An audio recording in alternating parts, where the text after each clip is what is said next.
بسم اللہ الرحمن الرحیم۔ السلام علیکم ورحمۃ اللہ وبرکاتہ۔ عزیز طلباء کرام، امید ہے آپ خیریت سے ہوں گے۔ بسم اللہ الرحمن الرحیم۔ بدایت المجتہد و نہایت المقتصد کا سبق نمبر 82 آج ہم زیر باس لے کے آئیں گے۔ آج کے سبق کا عنوان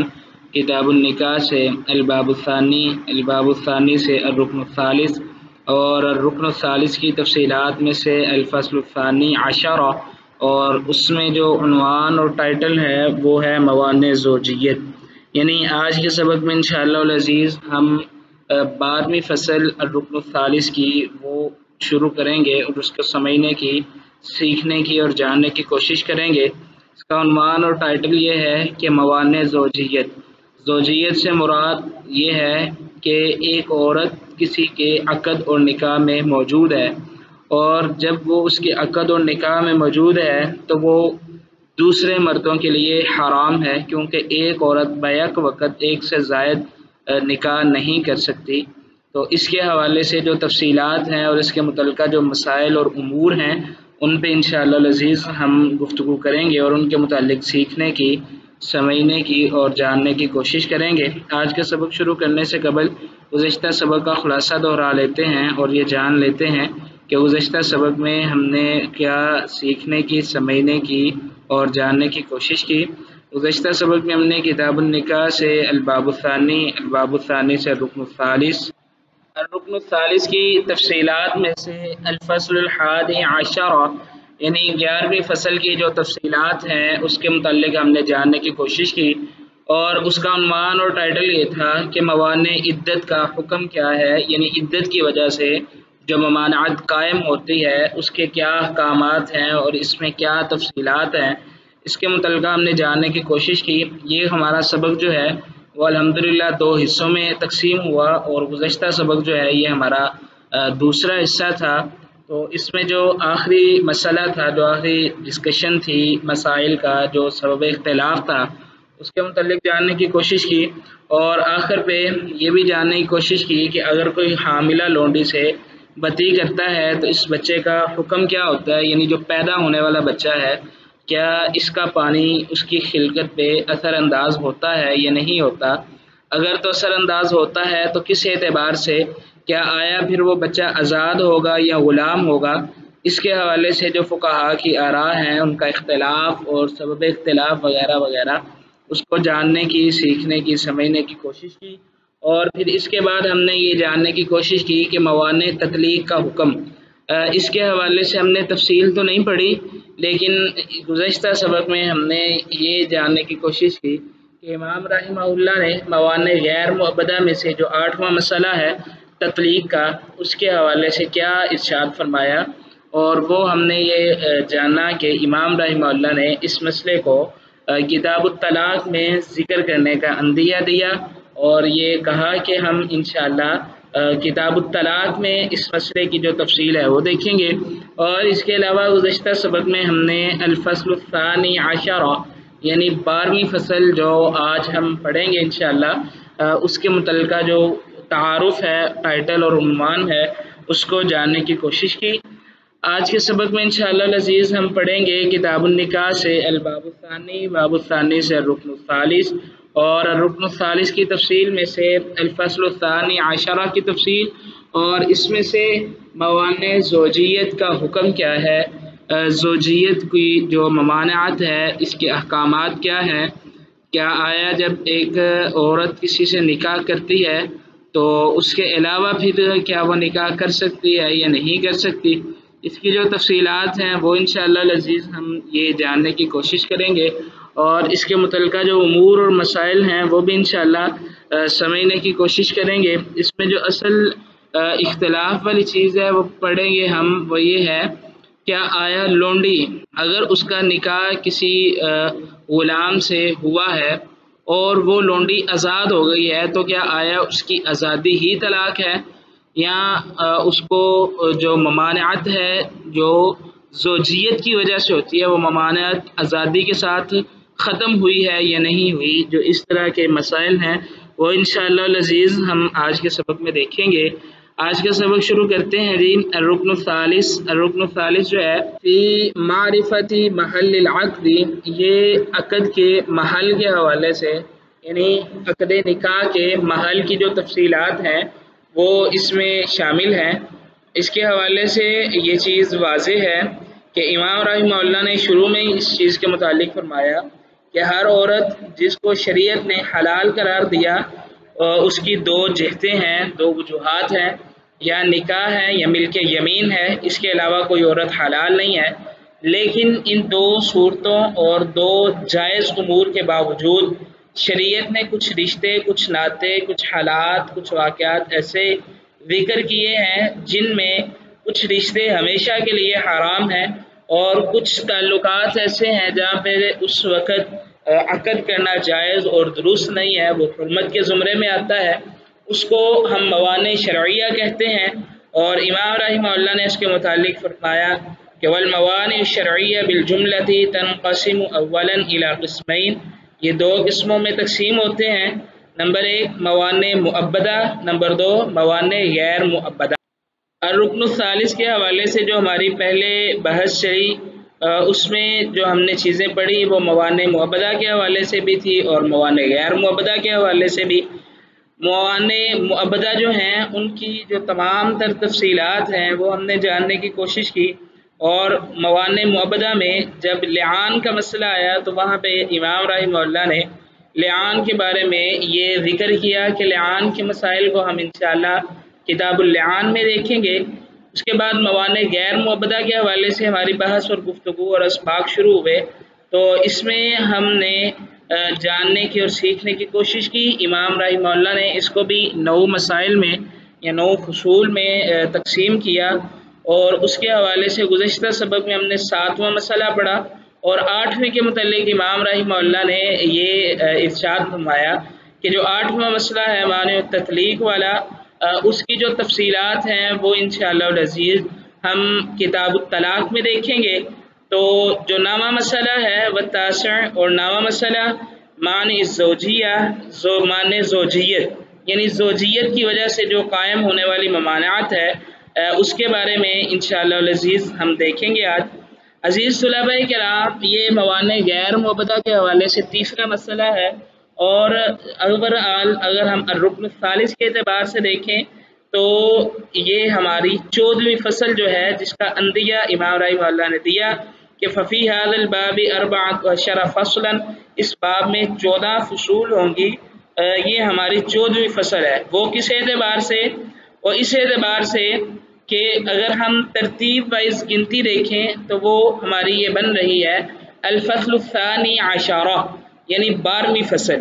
اور 13ویں فصل امام رحمہ اللہ نے جو یہاں پہ شمار کی وہ کتاب اللعان ہے، جو ہم انشاءاللہ کتاب اللعان کے مسائل میں یہ لعان والی جو گفتگو ہے جو موانع مؤبدہ میں سے ایک مختلف فی مسئلہ ہے، اس کی تفصیل وہاں پہ دیکھیں گے۔ اس اعتبار سے 13ویں فصل یہ ہوگی، اور 14ویں فصل جو ہے الثامن معنی التطلیق، 8واں مسئلہ جو طلاق کی وجہ سے ممانعات قائم ہوتی ہے اس کا مسئلہ ہے، اور یہ انشاءاللہ العزیز ہم کتاب الطلاق میں دیکھیں گے۔ تو اس اعتبار سے ہماری یہ جو ہے یہ 14ویں فصل ہی بن رہی ہے، لیکن ترتیب کے اعتبار سے اور ایک درست نمبرنگ کے اعتبار سے یہ ہماری 12ویں فصل ہوگی انشاءاللہ العزیز۔ اب ہم اپنا آج کا سبق دیکھتے ہیں جی۔ الفصل الثانی عشرہ فی معنی الزوجیہ، موانع زوجیت۔ امام رحمہ اللہ فرماتے ہیں وَأَمَّا مَانِعُ الزَّوْجِيَّةِ، جہاں تک موانع زوجیت کی بات ہے، فَإِنَّهُ مُتَّفَقُ، بس فقہاء کا اس بات پہ اتفاق ہے کہ عَلَىٰ أَنَّ الزَّوْجِيَّةَ بَيْنَ الْمُسْلِمِينَ مَانِعَةٌ وَبَيْنَ الذِّمِّيِّينَ، زوجیت جو ہے مسلمانوں کے درمیان اور ذمیوں کے درمیان یہ حرام کرنے والی ہے۔ یعنی اگر کسی مسلمان عورت کا نکاح ہو گیا، ایک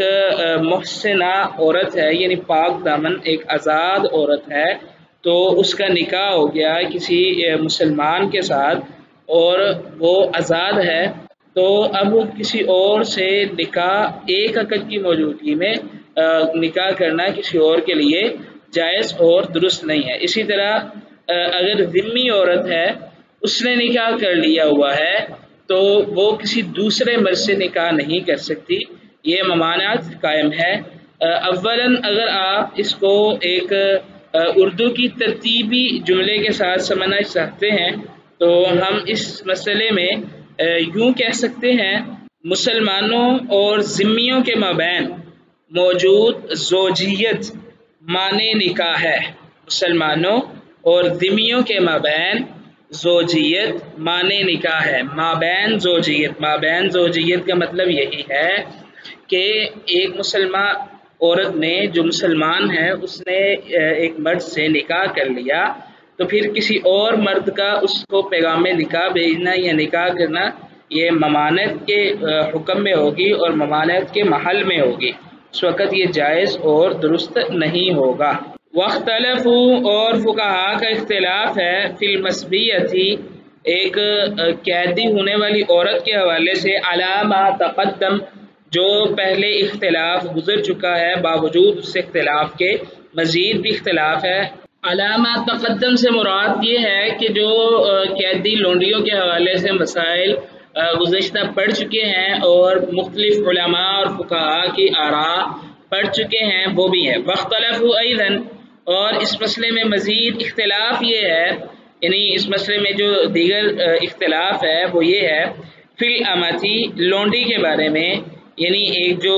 لونڈی ہے ایک کسی کے پاس اور اس کی ملکیت میں موجود ہے، نئی قید ہوئی نہیں ہے، موجود ہے وہ لونڈی،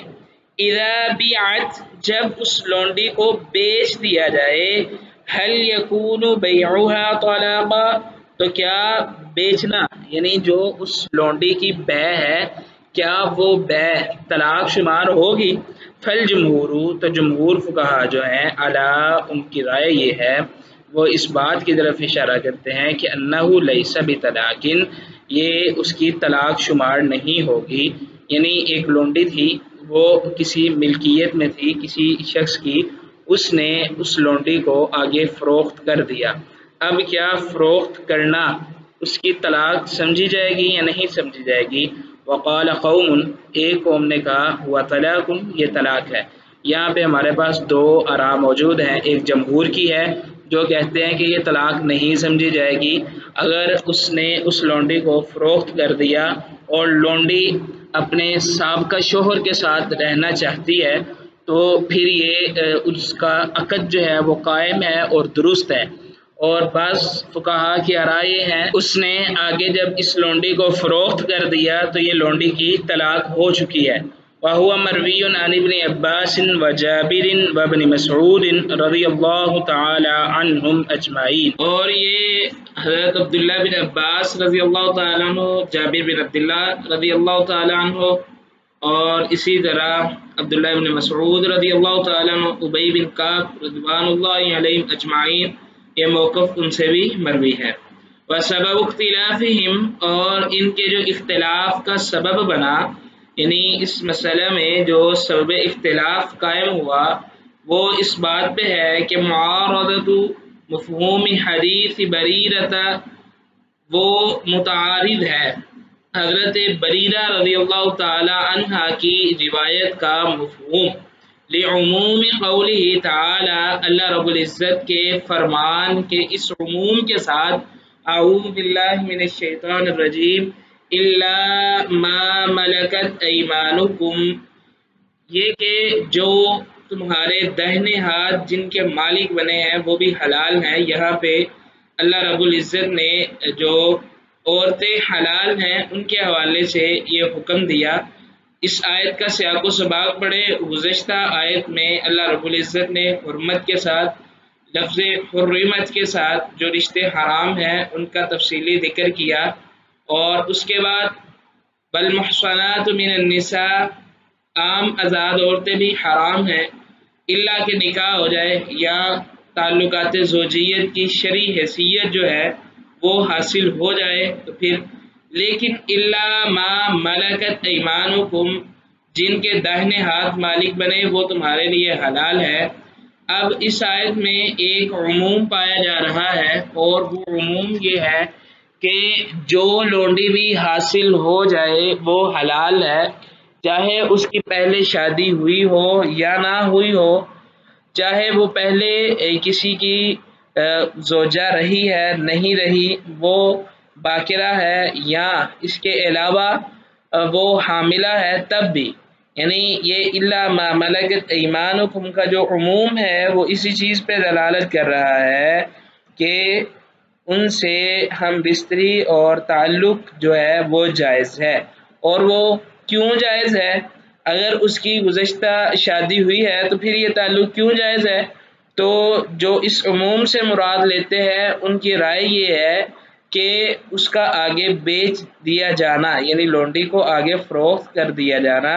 یہی اس کی طلاق ہے۔ لیکن جو حدیث ہے، یعنی سیدہ بریرہ رضی اللہ تعالی عنہ والی جو روایت ہے، ایک یہ مشہور ترین قصہ ہے،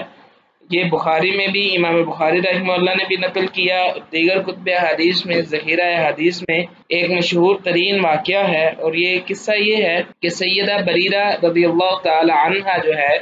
یہ خوبصورت بھی تھی اور ان کا شوہر ان سے محبت بڑی کیا کرتے تھے،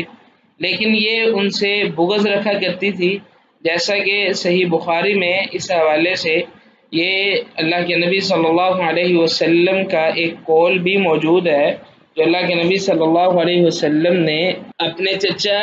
حضرت عباس رضی اللہ تعالیٰ عنہ سے مخاطب ہو کے فرمایا تھا، یا عباس الا تعجب من حب مغیث بریرۃ ومن بغض بریرۃ مغیثا۔ یہ اس حوالے سے یہ قول موجود ہے۔ یہ اصل واقعہ کچھ اس طرح ہوا تھا کہ یہ سیدہ بریرہ رضی اللہ تعالیٰ عنہ نے اپنے مالکوں سے یہ طے کر لیا، مکاتبت کر لی کہ میں تمہیں 9 سالوں میں 9 اوقیہ چاندی دوں گی، ہر سال 1 اوقیہ، تو اس کے بعد میں آزاد ہو جاؤں گی۔ تو یہ سیدہ عائشہ رضی اللہ تعالی عنہ کے پاس آئی کہ میری مدد کیجیے۔ ام المومنین سیدہ عائشہ صدیقہ طاہرہ مطہرہ رضی اللہ تعالی عنہ جو ہے، ہماری پیاری امی جان نے یہ کہا کہ میں آپ کو اسی سال یہ 9 اوقیہ چاندی دے دیتی ہوں، آپ کی ولا مجھے مل جائے۔ بہرکیف یہ ایک تفصیلی واقعہ ہے، مختصر ترین یہ کہ سیدہ عائشہ رضی اللہ تعالی عنہ جو ہیں انہوں نے وہ چاندی ادا کر کے ان کو آزاد کر دیا۔ جب آزاد کر دیا تو مغیث رضی اللہ تعالیٰ عنہ جو ہیں وہ پریشان اور روتے تھے، اور ان کی محبت میں اپنے داڑھی کو بھی تر کر لیا کرتے تھے۔ تو ایسی صورتحال دیکھ کے اللہ کے نبی صلی اللہ علیہ وسلم نے سیدہ بریرہ رضی اللہ تعالی عنہ سے کہا تھا، لو راجعتہ، اگر تو اس سے رجوع کر لے، اگر تو اس کے ساتھ نبھا لے، اپنے عقد کو قائم کر لے تو یہ بہتر ہے۔ تو انہوں نے کہا، یا رسول اللہ صلی اللہ علیہ وسلم، اے اللہ کے نبی صلی اللہ علیہ وسلم، تامرونی، آپ مجھے حکم دے رہے ہیں؟ قال، آپ نے فرمایا، انما انا اشفع، میں تو سفارش کر رہا ہوں۔ قالت لا حاجت لی فیہ، انہوں نے کہا کہ اللہ کے نبی مجھے ضرورت نہیں ہے، یعنی انہوں نے اس عقد سے انکار کر دیا۔ اب اس حدیث کا مفہوم کیا ہے؟ مفہوم یہ ہے کہ اگر بیع اور فروخت کرنا یا ایک لونڈی کی آزادی ہی اس کی طلاق ہوتی تو اللہ کے نبی صلی اللہ علیہ وسلم سیدہ بریرہ رضی اللہ تعالی عنہ کو دوبارہ مغیث کی طرف رجوع کرنے کا حکم نہ دیتے اور ان کو اس عقد کو فالو اپ کرنے کا نہ کہتے یا نہ مشورہ دیتے۔ جمہور کی یہ دلیل ہے، اور جمہور اس چیز کا رائے یہ رکھتے ہیں کہ جب عورت کو آزاد کیا جائے، یعنی لونڈی کو، تو وہ جو ہے اس کا عقد موجود رہتا ہے، طلاق واقع نہیں ہوتی۔ لیکن الا ما ملکت ایمانکم، جو اللہ رب العزت کا فرمان ہے، اس کا عموم اس بات پہ دلالت کرتا ہے کہ جب ایک لونڈی فروخت ہونے کے بعد دوسرے کے پاس چلی گئی تو وہ اس سے عقد قائم کر سکتا ہے۔ عقد بمعنی ہم بستری یا تعلقات زوجیت، اگر چاہے تو دوسرا عقد بھی کر سکتا ہے، کیونکہ الا ما ملکت ایمانکم کا عموم اسی بات پہ دلالت کر رہا ہے۔ تو جو دیگر فقہا ہیں ان کی رائے یہ ہے، یہ اس وجہ سے ہوا کیونکہ گزشتہ طلاق واقع ہو گئی، اور اب چونکہ یہ نئے شخص کے پاس ہے، وہ عقد قائم کر رہا ہے یا تعلقات زوجیت، تو یہ ممانعت نہیں ہے۔ بہرکیف یہ اصل جو سبب اختلاف ہے ان دونوں کی وضاحت یہ تھی جو عرض کی گئی۔ آگے امام رحمہ اللہ فرماتے ہیں وَذَلِكَ، اور یہ ان قولہ تعالی، اللہ رب العزت کا جو فرمان ہے یہ والا جو ہم نے ذکر کیا، اعوذ باللہ من الشیطان الرجیم الا ما ملکت ایمانکم، یہ اللہ رب العزت کا جو فرمان نقل کیا گیا، یقتضی، یہ فرمان تقاضا کرتا ہے اس بات کا کہ ان المسبیات وغیرہن، بے شک قید ہونے والی عورتیں اور اس کے علاوہ جو لونڈیاں ہیں وہ ساری کی ساری حلال ہے اور جائز ہے۔ اور وتخیر بریرہ، اور رسول اللہ صلی اللہ علیہ وسلم نے جو بریرہ رضی اللہ تعالی عنہا کو اختیار دیا تھا، یوجب، وہ اس بات کو واجب کرتا ہے کہ اللہ یکون بیعها طلاقا، کہ کسی لونڈی کی فروخت یا خرید و فروخت یا آگے اس کا چلے جانا، اللہ یکون بیعها طلاقا، وہ بیع طلاق کا سبب نہیں بنتی، یعنی اس لونڈی کے فروخت ہو جانے کے بعد طلاق واقع نہیں ہوتی۔ حدیث کا مفہوم یہ ہے کہ طلاق واقع نہیں ہوتی، اور آیت کا مفہوم یہ ہے کہ قید ہونے والی عورت اور اس کے علاوہ لونڈیاں جو ہیں وہ حلال ہے۔ لِأَنَّهُ لَوْ كَانَ بَيْعُهَا طَلَاقًا، اگر کسی لونڈی کی فروخت کرنا یا اس کا سٹیٹس بدل جانا، سٹیٹس بدل جانے سے مراد وہ ایک مالک سے دوسرے کے پاس چلے جائے یا غلامی سے آزادی کی طرف آ جائے، لونڈی تھی آزاد ہو گئی، تو کان بیعها طلاقا، اگر اس کی بیع جو ہے یعنی اس کا سٹیٹس بدلا جانا یا اس کی فروخت ہونا یا اس کا آزاد ہونا، اس کو ہم طلاق سمجھ لیں، لما خیرها رسول اللہ صلی اللہ علیہ وسلم بعد العید، تو اللہ کے نبی صلی اللہ علیہ وسلم سیدہ بریرہ رضی اللہ تعالی عنہ کو آزادی کے بعد کبھی بھی یہ مشورہ نہ دیتے کہ آپ مغیث کی طرف رجوع کر لیں، یعنی اللہ کے نبی صلی اللہ علیہ وسلم کا مشورہ دینا یہ اس بات کی دلیل ہے کہ خرید و فروخت یا غلامی سے آزادی کی طرف آنا یہ طلاق کا سبب نہیں ہے۔ وَلَكَانَ نَفْسُ شِرَاءِ عَائِشَةَ لَهَا طَلَاقًا مِنْ زَوْجِهَا، اور جو سیدہ عائشہ رضی اللہ تعالی عنہ نے ان کو خریدا تھا، یعنی یہ میں گزشتہ پہلے ذکر کر دیا گیا ہے کہ رسول اللہ صلی اللہ علیہ وسلم کی زوجہ محترمہ ہماری امی جان ام المؤمنین سیدہ عائشہ رضی اللہ تعالی عنہ نے 9 اوقیہ چاندی ان کو اسی وقت ادا کر دی تھی۔ تو اس کی طرف امام ابن رشد رحمہ اللہ ارشاد فرما رہے ہیں، اسی کی طرف اشارہ ہے کہ اگر یہ آزادی جو ہے یہ طلاق کا سبب ہوتی تو وَلَكَانَ نَفْسُ شَرَاءِ عَائِشَةَ لَهَا طَلَاقًا، تو صرف سیدہ عائشہ رضی اللہ تعالی عنہا کا 9 اوقیہ چاندی ادا کر دینا اور ان کو خرید لینا ہی طلاق کا سبب بن جاتا، کیونکہ سٹیٹس بدل چکا تھا، ایک مالک سے دوسرا مالک تبدیل ہو چکا تھا۔ لہٰذا پھر جب اللہ کے نبی صلی اللہ علیہ وسلم نے اگر آزاد ہونے کے بعد بھی اختیار دیا ہے اور مشورہ دیا ہے تو اس کا مطلب یہ ہے کہ یہ طلاق واقع نہیں ہوئی۔ والحجۃ للجمہور، اور جمہور کی رائے یہاں پہ یہ ہے ما خرجہ ابن ابی شیبہ عن ابی سعید الخدری، اس کو امام ابن ابی شیبہ رحمہ اللہ نے ابو سعید الخدری رضی اللہ تعالیٰ عنہ کی سند سے روایت کیا ہے کہ ان رسول اللہ صلی اللہ علیہ وسلم بعث یوم حنین، اللہ کے نبی صلی اللہ علیہ وسلم نے حنین کے دن لشکر کو بھیجا، سریتاً ایک سریے کو بھیجا، فاصابوا حیا من العرب، انہوں نے عرب کے قبیلے پہ حملہ کیا، یوم اوطاس، یوم اوطاس والے دن، فہزموہم، انہوں نے ان کو شکست دی، وقتلوہم، اور ان کے جو نوجوان تھے جو میدان جنگ میں نکلے ہوئے تھے ان کو قتل کیا، وَأَصَابُوا نِسَاءً لَهُنَّ، اور ایسی عورتوں کو پہنچے لہن ازواج جن کے خامد موجود تھے، وَكَانَ نَاسٌ مِّنْ أَصْحَابِ رسول اللہ صلی اللہ علیہ وسلم، رسول اللہ صلی اللہ علیہ وسلم کے صحابہ میں سے کچھ ایسے لوگ اور اصحاب موجود تھے، تأثموا، انہوں نے گناہ محسوس کیا، من غشیانہن، من اجلی ازواجہن من غشیانہن، غشیانہن بمعنی تعلقات زوجیت، اس کا ویسے لغوی معنی ہوتا ہے کسی چیز کو ڈانپنا، تو لغوی اعتبار سے من غشیانہن تعلقات زوجیت قائم کرنے میں صحابہ نے گناہ محسوس کیا، اور سبب اس کا یہ جاننا من اجلی ازواجہن کہ ان کے خاوند موجود ہیں، فانزل اللہ عز وجل تو اللہ رب العزت نے یہ آیت نازل کر دی، اعوذ باللہ من الشیطان الرجیم والمحصنات من النساء الا ما ملکت ایمانکم، یعنی جو جن کے تمہارے داہنے ہاتھ مالک بنے وہ تمہارے لیے حلال ہیں۔ تو یہ ایک جمہور کی یہ بھی ایک رائے ہے، اور امام رحمہ اللہ اس مسئلے کے بارے میں آگے فرماتے ہیں کہ وَهَذِهِ الْمَسْأَلَةُ، اور یہ جو مسئلہ ہے یعنی یہ جس مسئلے کی طرف اب اشارہ کیا گیا ہے، یہ مسئلہ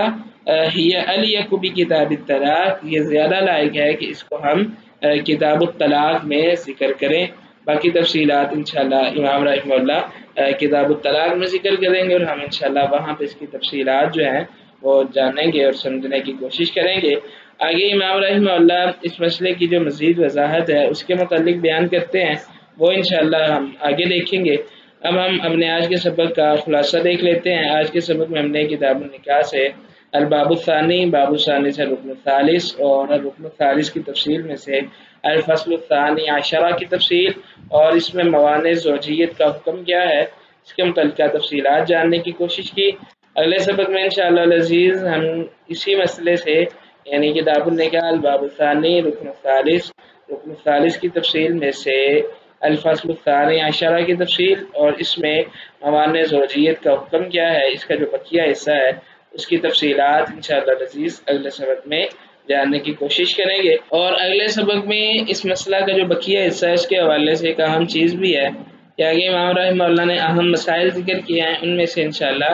ہم جو المسئلۃ الاولی پہلا مسئلہ ہے اس کے حوالے سے بھی انشاءاللہ العزیز گفتگو کریں گے اور اس کو جاننے کی کوشش کریں گے۔ اگلے سبق سے پہلے ابھی سوال حل کریں۔ سوال یہ ہے کہ اگر کوئی حاملہ لونڈی سے وطی کرتا ہے تو اس بچے کا حکم کیا ہے؟ کیا آیا وہ آزاد ہے یا غلام ہے؟ کیا اس کا دوران حمل کسی دوسرے شخص کا وطی کرنا اس بچے کی خلقت پہ کوئی اثر انداز ہوتا ہے یا نہیں ہوتا؟ اس کے حوالے سے فقہا کی آراء اور ادلہ ان کو سمجھنے کی اور سیکھنے کی کوشش کریں۔ تب تک کے لیے اللہ حافظ، اپنا خیال رکھیے گا۔